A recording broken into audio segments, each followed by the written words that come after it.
Eh bien, pour quelques semaines, nous vous proposons une nouvelle rubrique dans Ouvert pour Inventaire. Et quelle est-elle donc, cette nouvelle rubrique, Alénis? Cette petite rubrique laisse la voie libre à nos auditeurs auditrices ou même à des inconnus que nous avons croisés dans la rue pour nous parler de leur film préféré.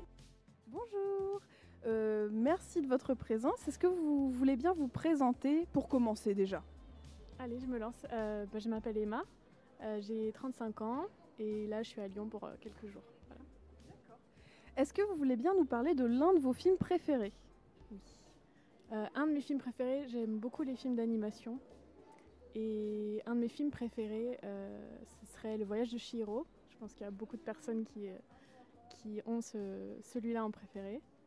Et je le regarde souvent et j'ai pas de sentiment d'ennui. Pourtant, je le connais très bien.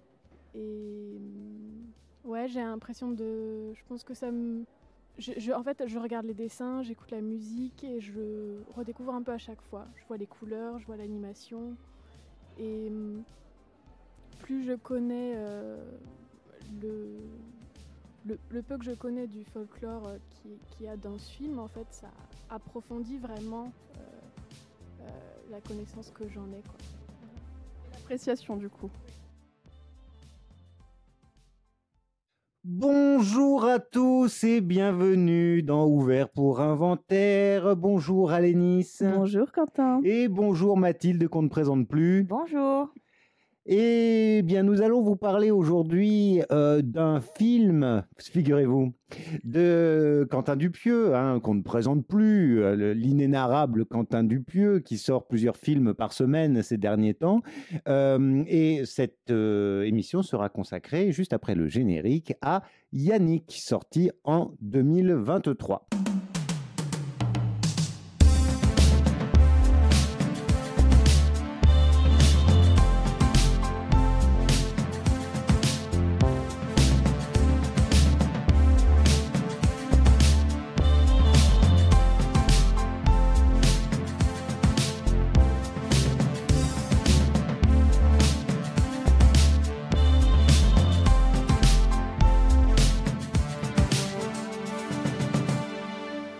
Les films, ça sert à ça, à apprendre à vivre, à apprendre à faire un lit. Alors oui, je disais l'hyperactif Quentin Dupieux, à qui nous devons tout un tas de films ces dernières années, Réalité, qu'est-ce que tu disais tout à l'heure, Wonk, Fumer fait tousser, Le Dain au poste et Dali actuellement en salle. Donc il n'arrête pas. Et il faut lui reconnaître que, mais ça tu en disais déjà hors antenne un petit mot à Lénis, c'est vrai qu'il expérimente beaucoup de choses et c'est aussi ce qui fait que, contrairement à d'autres cinéastes qui parfois expérimentent aussi, il a la gentillesse, peut-être l'amour du public, qui consiste aussi à faire des expérimentations assez brèves, ce qui fait qu'il fait peut-être plus de films que la moyenne, mais il nous casse moins les couilles que certains ou certaines. Alors, pour Yannick, qui veut pitcher, sachant que ça se pitch en quelques phrases, Mathilde, tu veux tenter? Ouh. Allez, le grand bain. Ouais. Alors, c'est l'histoire en fait, d'une représentation théâtrale pendant laquelle il y a une personne du public qui s'appelle Yannick qui intervient. Après, je pense que c'est un petit peu au début de la représentation, pour dire que tout simplement, ça ne lui convient pas, qu'il venait là pour se détendre et qu'en fait, il se sent pas très bien. Et donc, forcément, ça va créer un ouh là là, quel exercice compliqué. Ah oui, Ça va créer plein de rebondissements. En fait, il va vouloir absolument voir le spectacle qu'il avait envie de voir et non pas celui qu'il était en train de voir. Voilà, je pense qu'on peut s'arrêter là. Tout à fait, puisque tout le reste, en fait, va suivre justement cette transformation du spectacle et de la soirée pour tout le monde, les comédiens comme les quelques spectateurs qui sont réunis dans la salle. C'était une découverte pour tout le monde, on l'a tous découvert au même moment ou Non, je l'avais vu au Ah, cinéma, encore, moi, non, on quand ne fait c'est que des films sorti. qu'Alénis revoit. Pour une fois, Oui, c'est vrai, c'est parce vrai. que souvent... Alors, eh bien, on a choisi d'en parler cette semaine. Alors, pour plusieurs raisons. Déjà, pour faire suite au dernier épisode qui était consacré à Anatomie d'une chute. Et puis aussi parce qu'on aura l'occasion dans un prochain épisode de reparler aussi de Raphaël Quenard. Tout à fait. Que, à titre personnel, j'ai découvert dans le film dont on parlera la prochaine fois, à savoir Chien de la la casse, pardon, Chien de garde, tout ça. Chien de Les garde. nouveaux chiens de garde, bien sûr, Paul Nizan est complètement... Non, alors oui, et il se trouve que voilà, je le connaissais donc déjà un tout petit peu, depuis quelques heures en tout cas, lorsque j'ai vu Yannick. Donc j'étais complètement dans le bain Raphaël Quenard. Alors, Lénis, pourquoi ce film, quelle piste de lecture, quelle critique, quelle admiration, quoi donc? Eh bien déjà, je pense que j'ai partagé à peu près la même expérience avec vous que la première fois que j'ai découvert le film, c'est-à-dire que je trouve que c'est un film très drôle, très sincère en fait, dans la façon dont c'est construit et dans ce personnage honnête, voire même très maladroit dans son honnêteté, on va dire. Et un film aussi très touchant, alors je ne saurais pas vraiment quelle analyse en faire, simplement c'est vrai qu'on en discutait pour Anatomie d'une chute, il y avait ce côté plus entre soi, plus on parle de la création en elle-même. Et c'est à nouveau un film où on parle de la création, puisqu'on parle de ce qui est sur scène, mais cette fois-ci pour essayer de justement détricoter un petit peu ce que tout le monde prend pour acquis. C'est-à-dire que quand on va au théâtre ou quand on voit une œuvre, il faut bien se taire jusqu'à la fin, il faut applaudir gentiment, il faut rentrer chez soi, même quand on passe un mauvais moment. Ce que je trouve assez intéressant parce que finalement, quand on sort un peu de cet entre-soi et quand on s'ouvre un peu aux personnes qui vont pas forcément justement voir des pièces de théâtre ou voir des films ou voir d'autres œuvres, et bah, il peut y avoir un peu cette peur d'être déçu, de ne pas aimer et de ne pas savoir comment réagir non plus. Oui. Du coup, moi, c'est vraiment un film que j'aime beaucoup et j'aime beaucoup Raphaël Quenard en tant qu'acteur dans ce film et dans d'autres, on va en parler prochainement. Donc voilà. Oui, parce que c'est le point de départ est amusant, hein, c'est ce truc qui est absolument inimaginable pour la plupart des gens, on va dire, qui baignent dans une forme de culture.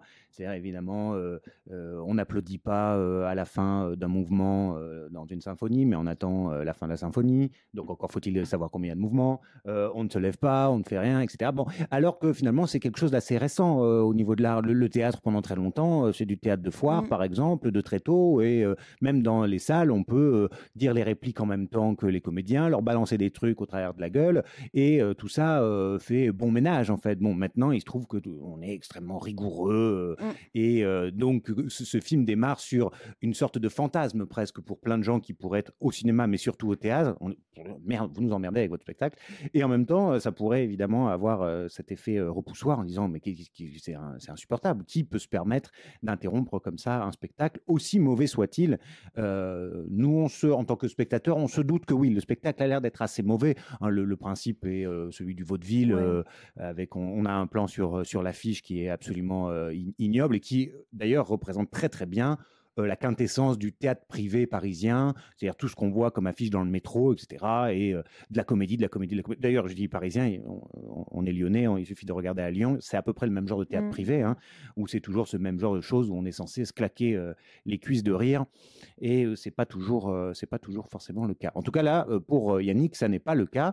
Et ce qui est amusant, c'est que contrairement à Anatomie d'une chute, il rappelle bien, lui, il dit d'où il vient finalement, et même s'il appuie beaucoup là-dessus, c'est faire rentrer un personnage dans le cinéma français auquel on n'est pas forcément habitué.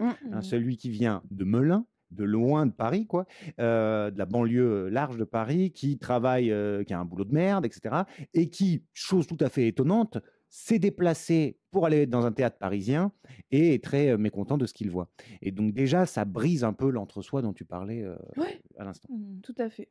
Et toi, Mathilde, On a pensé quoi?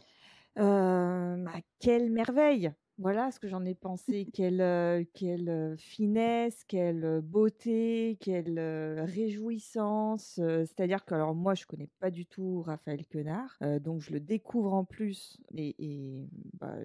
Voilà, j'ai très envie de faire sa connaissance, bien sûr. Il est juste parfait, voilà. Blanche Gardin est toujours parfaite, même quand elle est imparfaite. Voilà, je les ai tous trouvés géniaux, absolument géniaux. Je regrette un peu que Pio Marmaille se retrouve dans des trucs un peu fades, type Les Trois Mousquetaires, parce que quand je vois ce qu'il est capable de faire lorsqu'il est dans un film intéressant, bien dirigé, je le trouve aussi extra. Donc bref, voilà, tout pour moi, c'était vraiment voilà, j'ai rien à dire de négatif.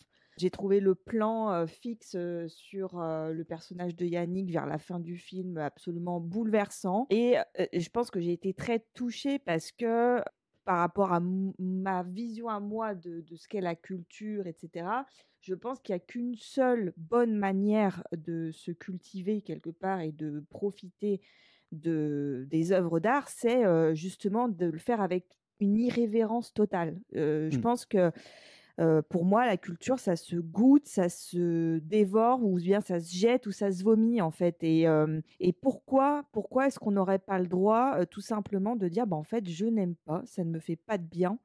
Et peu importe ce que vous en pensez, peu importe qu'on soit dans une salle de théâtre, dans une salle de ciné, dans un auditorium ou autre, pourquoi est-ce qu'on ne pourrait pas juste fonder, en fait, notre appréciation de l'œuvre par ce qu'on ressent. Et je pense que quand j'étais, moi, étudiante en histoire de l'art, et que j'étais très jeune et que voilà, je rentrais dans un milieu que je connaissais pas trop, ça se disait pas trop de dire qu'on n'aimait pas certains artistes ou voilà. Et en fait, avec voilà, le temps, le recul, je suis plus du tout comme ça aujourd'hui. Et au contraire, je vais plutôt être très, très vite agacée, voire même en colère contre les gens qui défendent une certaine forme de culture un peu élevée, un peu élitiste, voilà. Parce que beaucoup de gens, même bien malgré eux, je pense qu'il y a beaucoup de gens qui ne se rendent pas compte qu'ils continuent de véhiculer une certaine image de ce que c'est que d'avoir quelques connaissances en cinéma, quelques connaissances en art, enfin peu importe. Alors que c'est pas ça. En fait, c'est pas ça. C'est le partage. Théoriquement, ça devrait être le partage, et puis ça devrait être la construction de soi. Peu importe ce qu'on aime, ce qu'on n'aime pas, en fait. Ouais. Voilà. Et peu importe d'où l'on vient aussi, comme milieu socio-culturel. Exactement. Je partage vraiment ta remarque sur le fait que suite à certaines études, en fait, on te fait bien comprendre qu'il y a un moule à respecter et qu'il y a des choses qu'il faut jeter, même si tu les aimes depuis très longtemps, qu'il ne faut pas justement trop dévier de cette route-là, et que c'est vraiment en grandissant que tu peux te rendre compte que c'est vraiment de la construction, quoi. Exactement. Exactement. Et après, au-delà de ça, par rapport au cinéma de Quentin Dupieux, je trouve que pour quelqu'un qui aurait un peu de difficulté avec l'absurde de certains de ses films, là, pour le coup, celui-ci, je trouve que c'est vraiment une œuvre qui peut convenir à tout le monde, à tous les types d'humour, qui peut vraiment être une bonne entrée dans son cinéma, et qui vraiment est très intéressante par en même temps sa simplicité et en même temps voilà, l'authenticité qu'il met dans son regard sur la culture, quoi. Ouais. Moi, c'est quelque chose qui me touche vraiment, et je trouve ça vraiment important de parler de ça. Oui, parce que finalement, alors ça serait aussi une très longue discussion, encore que Mathilde pourrait la conclure en deux coups de cuillère à peau, mais c'est avec Dupieux, on est plus dans l'artisanat que dans l'art, finalement. Il y a quelque chose d'une générosité, en fait, dans la réalisation, de manière générale, hein, d'un projet. Ça marche ou ça marche pas. Ça fait des films qui, parfois, peuvent nous laisser un peu à côté. Moi, j'ai plein de souvenirs de Dupieux qui m'ont moyennement plu, mais ce qu'on ne peut pas lui reprocher, en revanche, c'est d'essayer, de donner beaucoup, et on emploie beaucoup dernièrement dans l'émission ce mot de générosité, quoi. C'est un cinéma généreux, les comédiens sont extrêmement généreux, et le propos effectivement, l'est aussi, parce que qu'est-ce à dire finalement? Enfin, il se fait Yannick, quoi, se fait le porte-parole de plein de gens, et peut-être même de nous, en l'occurrence, quand il dit que il se moque de l'art avec un grand A, qu'on est tous artistes si on en a le temps, et ça, c'est quand même quelque chose qui est pas mal, c'est pas mal de le rappeler. Après, mon petit coup de sang sur le film de Justine Triet, il y a ce côté justement redescendons, mais très très très vite. Les artistes, effectivement, en fait, absolument tout le monde peut être artiste. La grande différence, c'est qu'il y a des gens qui n'ont pas le temps, en fait, tout simplement.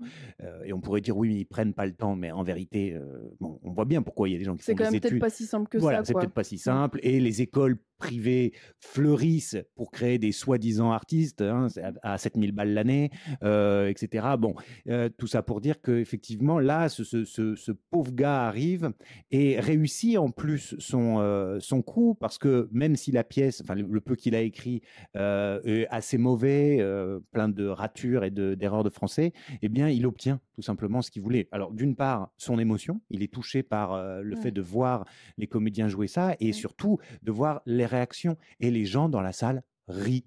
Alors, sa petite pièce, elle est un peu graveleuse, elle est un peu idiote, mais probablement qu'en tout cas, c'est quelque chose comme ça qu'il cherchait le soir où il est venu au théâtre. Et d'ailleurs, il l'exprime, il le dit qu'il avait besoin d'oublier ses problèmes et se divertir. Et c'est vrai que je pense que c'est une grande problématique que faire en fait du divertissement dans l'art. Est-ce que l'art peut divertir, et puis que penser de nous qui parfois nous divertissons avec des films, des livres qui sont pas considérés comme faisant partie vraiment de la grande culture avec un grand C, et où parfois on a un peu honte, on n'ose pas dire qu'on aime tel film ou qu'on aime tel livre, alors qu'on en a vraiment ressenti beaucoup de joie. Je trouve ça grave de pas pouvoir le dire. Je trouve ça grave d'en avoir honte, et c'est pas parce que l'art ne peut pas toujours divertir qu'il peut pas le faire de temps en temps, en fait.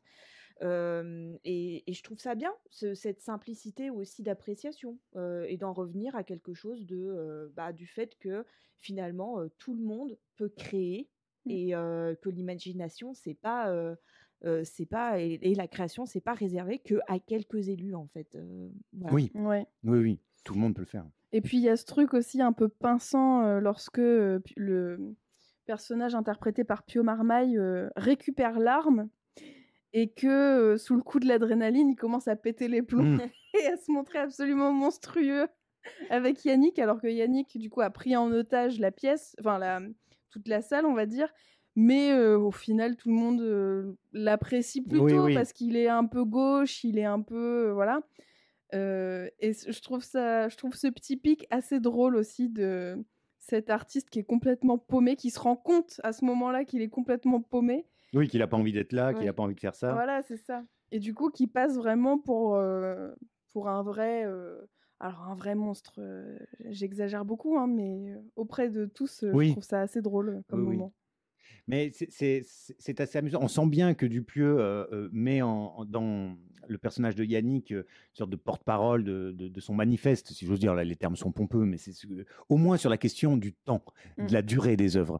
Quand Yannick dit quelque chose du genre le temps des gens est précieux, c'est un peu pour ça qu'on met ce film-là maintenant, juste après avoir parlé la semaine dernière du film de 2h20 de Justine Triet. C'est-à-dire, oui, le temps des gens est précieux, en fin de compte. Et cette nouvelle mode qui consiste à, pour qu'un film soit sérieux, et probablement pour qu'il ait des prix, il faut qu'il dépasse les 2 heures, sinon il n'est pas pris au sérieux. On dirait que c'est la nouvelle norme. Un film d'1 heure, c'est du jamais vu. En fait, on ne connaît quasiment aucun film de cinéma d'1 heure, parce que sinon, à moins d'1 heure, ça tombe dans le moyen-métrage, et donc c'est plus distribué, ou je sais pas quoi. Et là, c'est 1h02 ou quelque chose comme ça. Enfin, et c'est extrêmement rafraîchissant, parce que finalement, pour le commun des mortels d'aujourd'hui, c'est un long épisode d'une série. Et pourtant, on a vu un film. Alors après, on va pas rentrer dans... il y a finalement des séries qui valent largement les films, et vice-versa. Mais c'est assez frais, en fait, d'avoir quelque chose comme ça, et qui se prend pas plus la tête. Le coup du théâtre et de machin, moi, je me suis trouvé obligé de penser à ce film que j'ai jamais pu voir en entier, de Lars von Trier, Dogville. Voilà, où le mec avait quand même décidé. Ça dure, voilà. Donc lui, il a décidé de tout faire. C'est l'absence de générosité, c'est-à-dire faire du concept et mettre ça en place, mais dans un truc de 1, 3 heures, 2, sans décor, 3, caméra portée. Voilà. Histoire que vraiment, tous les ingrédients sont, au lieu de faire un film pour chaque truc, et ça aurait été il y a Nicole Kidman quand même. Oui, alors c'est vrai, elle rattrapait, mais voilà, je me souviens très très bien d'avoir arrêté au bout d'une demi-heure, il y a très longtemps, et je trouve que c'est très très bien quand les réalisateurs tentent des choses, et c'est très très bien quand ils le font en pensant aussi au public. Et donc 1 heure de film pour un truc comme ça, c'est formidable. Complètement. Ça, c'est vrai qu'on peut pas lui reprocher cette forme de générosité aussi dans ses productions, dans ses expérimentations, et dans le fait que même quand un film ne nous plaît pas forcément plus que ça, un de ses films à lui ne nous plaît pas forcément plus que ça, on sait que c'est pas, ça va pas justement nous prendre en otage pendant des heures et des heures, et on va être là à regarder l'heure sur notre téléphone au cinéma, à attendre la fin difficilement, quoi. Je pense qu'il faut une... Oui. Et je pense qu'il faut une certaine autodérision quand on est... Enfin, je ne sais pas comment il est, peut-être que c'est un énorme connard, mais quand on s'appelle Dupieux, c'est-à-dire il faut de l'autodérision, se dire que, bah oui, peut-être je vais faire des loupés, mais c'est pas grave en fait. Et ça veut dire que tu mets pas tes œuvres tout de suite en haut de tout, en voulant faire un objet parfait dont on parlera encore dans 5000 ans, comme tellement de réalisateurs le font, et notamment les Français, il faut quand même le dire. C'est-à-dire une prétention maximale dans leur création artistique, où on ne pourrait pas changer une virgule et machin. Dupieux, on a l'impression que c'est l'inverse, quoi. Que c'est, je vous fais des propositions, vous les voyez pas. De toute façon, le film n'a pas dû coûter très très cher. Donc en fait, il a le budget, il doit pouvoir faire 4 films avec ce que ça coûterait d'en faire un chez n'importe quel autre réalisateur français. Et c'est ça la générosité, c'est avoir envie de faire beaucoup. C'est de la gourmandise en fait. Dupieux. Et bon, bah voilà, après, quand on est gourmand, parfois on mange des trucs qu'on n'aime pas trop, ou on aime bien, mais on sait que c'est pas très fin. Voilà, c'est comme manger Burger King, on aime bien, mais on sait que c'est pas très fin. Mais c'est pareil. Et pour ça, c'est vrai qu'il est quand même assez tout seul. Hein, assez unique en son genre. Parce qu'en France, faut pas se mentir, on a comme vraiment une fâcheuse tendance à se caresser. Et notamment dans un endroit qui s'appelle la remise des Césars. Là, tout le monde se caresse de concert. Voilà. Voilà, donc on le remercie. On remercie Quentin Dupieux. Oui, on remercie pour ce bon moment. On s'est remercie les acteurs. Vraiment. Carrément. Et pour le coup, c'est un divertissement... Tu sais, en plus, ça mêle, c'est pas gratuit. Voilà, c'est pas juste du pur divertissement sans rien d'autre. Donc, c'est une belle réussite de son côté. Il arrive à nous faire réfléchir à des sujets qui sont pas forcément d'une complexité, enfin, encore que dès qu'il s'agit d'art, il y a des milliards de pages qui semblent prouver que en fait, c'est toujours difficile de définir. D'ailleurs, il dit pas un truc comme ça. Quenard, dedans, il dit quelque chose sur... on va pas commencer s'il faut définir l'art, on ne sait pas quoi. Enfin, on va pas commencer à philosopher. Voilà, oui, c'est ça. Et en 1 heure, il a plus apporté finalement au comment on pourrait dire, au champ de la réflexion, on va dire ça comme ça, même si... que bien des auteurs, quoi. Que Justine Triet, par exemple. On ne citer personne. On voudrait pas que cette émission se transforme en un contre Justine Triet. Moi, j'ai bien aimé le film. Vous pouvez réécouter quand même l'épisode. Oui, exact. Réécouter ne serait-ce que pour voir Alénis dans toute son courage et sa bravoure, comment elle nous a tenus en respect, quand même. Il faut le dire. Voilà, donc on embrasse Quentin Dupieux, on embrasse Pio Marmaille, on embrasse Blanche Gardin évidemment, on embrasse également Raphaël Quenard, et puis on vous fait des petites recommandations avant de vous embrasser à notre tour. Tout à fait. Allez-y, moi je regarde. Alors Mathilde, une reco. Alors une reco, une fois n'est pas coutume dans cette émission, je vais recommander un album de musique. Ça alors. Qui s'appelle Nightlife de Sunglasses Kid. Alors, c'est un artiste qui, en fait, reproduit des musiques dignes des plus grands génériques des années 80. Et c'est mon petit plaisir du moment, petit plaisir coupable ou pas coupable, puisqu'on a dit qu'en fait, il n'y avait pas de plaisir coupable. Donc, c'est mon grand plaisir du moment d'écouter ces musiques instrumentales années 80. C'est avec tout du au synthé synthétiseur, oui, c'est ça. à fond les ballons, on adore ça. Et on remercie aussi Sunglasses Kid pour sa générosité. Ah oui, c'est vrai, oui, c'est Ouais. très généreux. Ouais. Oui, on passe un très bon moment. Alénis, vous avez... Parce que moi, je suis en train de réfléchir. Moi, du coup, je vous conseille, je pense que tu l'as très bien dit, Mathilde Yannick, je pense que c'est une très bonne ouverture dans le cinéma de Quentin Dupieux. Et comme on vous l'a dit, la plupart du temps, ces films sont assez courts. Et moi, le premier film que j'ai vu de lui, si je dis pas de bêtises, c'était Wrong Cops, qui est beaucoup plus absurde, mais qui m'a fait beaucoup rire. Alors, si c'est quelque chose qui peut vous faire rire aussi, n'hésitez pas à aller le voir. Voilà, Wrong Cops de Quentin Dupieux. Et puis il y a les films, il en a fait au moins 2 avec Alain Chabat qui, dans mon souvenir, sont... Réalité incroyable mais vraie. Ah voilà, c'est ça. Il me semble... Sont très bien aussi. Bon, alors moi je vais casser l'ambiance parce que j'avais pas prévu d'avoir un truc un peu léger, mais allez, série qui est ça y est en entier là sur Canal+, la série de Xavier Giannoli, d'Argent et de sang, hein, qui reprend l'histoire là de la taxe carbone, la bonne idée du gouvernement français et les milliards qui sont envolés. Et je me suis vraiment laissé bien prendre par cette histoire. Bon, je suis très très très facile sur ce genre de sujet. Les acteurs sont tous absolument formidables et même Vincent Lindon qui parfois me saoule un peu, je l'ai trouvé tout à fait très très bien. Il est magistrat. Oui, absolument. Ramsey, Bédia et Tutti Quanti, tout le monde est très bien et je trouve que c'est une série très intéressante et tout à fait passionnante. Voilà. Eh bien, donc à notre tour de vous embrasser, hein, de vous souhaiter une belle et agréable vie. Et puis, alors voilà, divertissez-vous. Hein, Amusez-vous. Amusez-vous, regardez des trucs, lisez des Foutez-vous machins. de tout. Voilà, la vie entre nous est si brève. Voilà. C'est bien, voilà, on va finir sur cette chanson. Bisous. Au revoir. Au revoir.